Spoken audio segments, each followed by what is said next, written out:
We do want to begin this half hour, though, with the investigation into a police shooting in Texas. An officer responding to a concerned neighbor's call, and now there's outrage over a woman's death. Put your hands up. Show me your hands.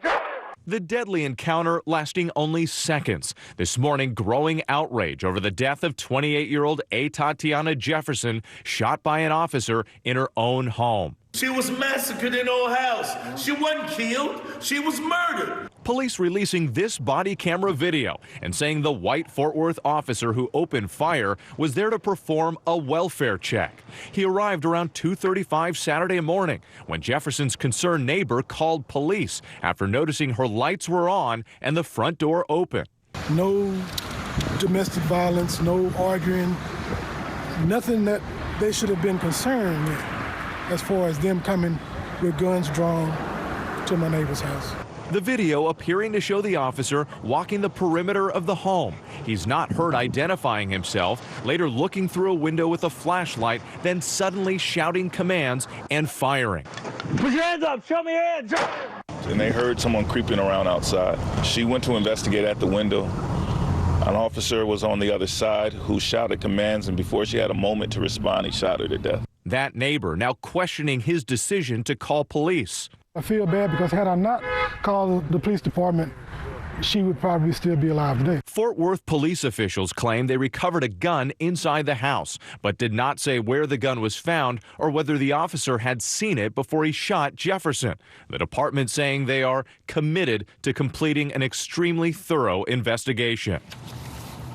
And Fort Worth police say they're looking through that footage. They're talking to witnesses and looking for any other evidence in the case. The officer involved in the incident has been with the department since April of last year. He's now on administrative leave. A lot of questions to track down there with. Thank you. Let's switch.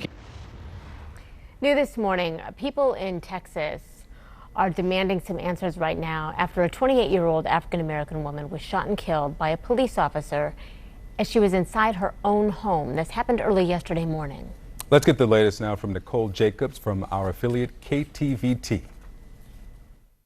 She was the cool aunt who stayed up till 2 a.m. playing video games. And that's what 28-year-old Tatiana Jefferson was doing in the overnight hours with her nephew. The hardest part about this is I spoke with an 8-year-old who explained what it was like inside of the house. Just before 2:30, James Smith, a neighbor of the East Allen Avenue home, called the non-emergency Fort Worth police number when he saw his neighbor's doors ajar. And informed them that my neighbor was an elderly, sickly lady, and I was concerned for her health. But when police arrived, Smith recalls no lights, no sirens, no officers identifying themselves. 3 or 4 tactical officers come from around the corner, seemed like. Walk across the street, go in front of her house, past the front doors, which were open, go down the side of her house to the rear of her house. In less than a minute, I heard a gunshot. Fort Worth police confirm an officer shot and killed Jefferson. They followed up that information with a 1-minute, 20-second clip of body camera video. It shows officers moving along the side of the home into the backyard with flashlights shining, and then this. Put your hands up. Show me your hands. We went from a welfare check to a woman being killed by the cops. Shot through a screened window. Fort Worth officers later releasing images of a firearm inside the home. There was nothing nefarious or illegal about owning a firearm, and they presented in no way that that firearm was contributory towards the use of deadly force here. Community leaders and neighbors are rallying around the family who has declined to speak with the media, leaving it to activists to share their outrage. This is one I cannot swallow. We are not target practice for nobody. But our voice is going to be heard this time. Jefferson was an Xavier University graduate working in medical cells, holding down the fort while her mother was in the hospital. And a neighbor, just trying to be a good neighbor, left feeling like this. I feel guilty because had I not called the Fort Worth Police Department, my neighbor would still be alive today. But with the demand for answers, justice, and a call for an independent investigation, many in the community say an indictment is the right call. That's murder. Our thanks to Nicole Jacobs of KTVT. Now, that officer is on administrative leave pending an investigation.